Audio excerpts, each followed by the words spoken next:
For 3.5 million Americans, this is their second week living in darkness, wondering when food and water and fuel they need will arrive. On Tuesday, the mayor of San Juan told us about the dire situation, specifically inside hospitals and in nursing homes. In Puerto Rico's capital city, patients dying in hospitals because the generators powering their life support, keeping them alive, those generators are running out of fuel. People needing to be evacuated out of nursing homes that were going day after day after day with no power, no running water, no ability to provide food to their patients. And despite what are now insistent references from this administration, from the president personally, about how great the rescue effort is going, the reality on the ground is something very different, and there has been nobody trying to sound that alarm louder than the mayor of San Juan, Carmen Yulín Cruz. Mayor Cruz, I know you have a million things to do and places to be. Thank you for helping us understand what's going on tonight. Well, thank you for helping us get the voice out and have some connection between what has been said and the reality of what people are living in the streets, in the hospitals, and in their homes.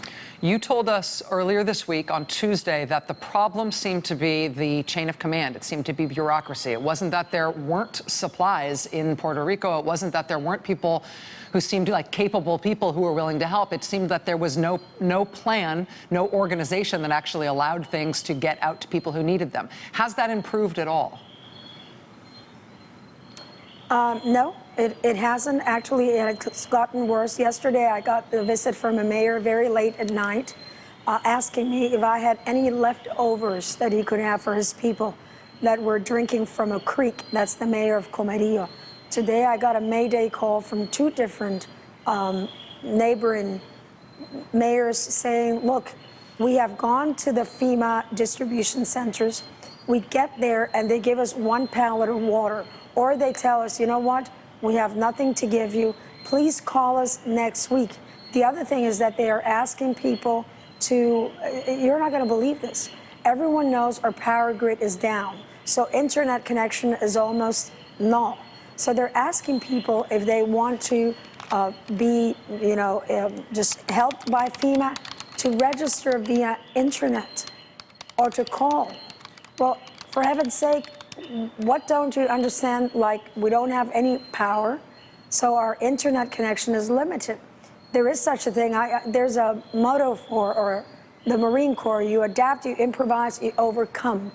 It seems simple.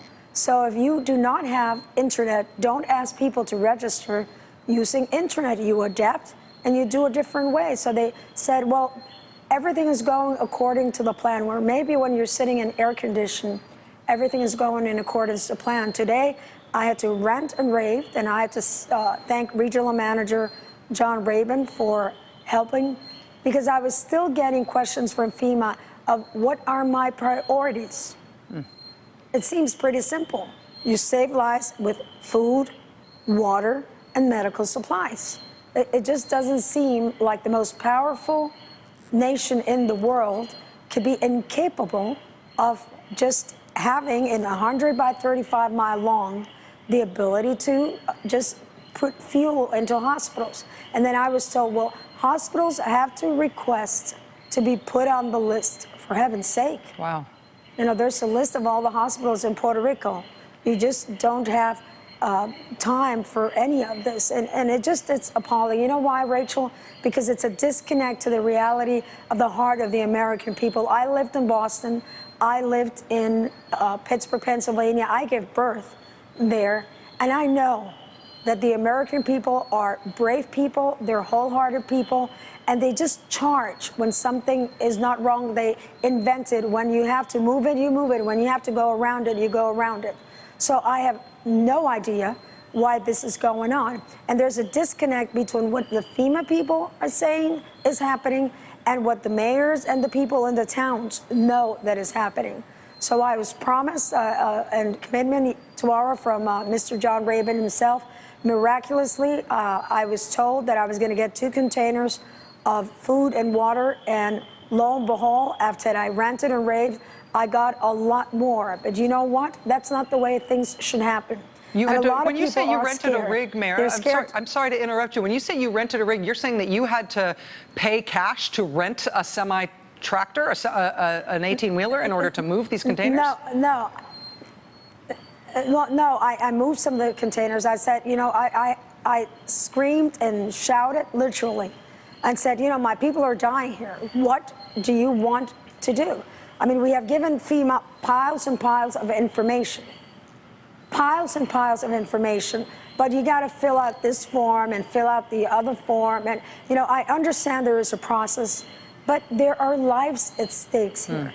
When you are at war, you just don't say, oh, let me see if there's a raider in this field so I can land the plane to rescue somebody. No, you land the field, you land in the baseball park, whatever needs to be done, you do it.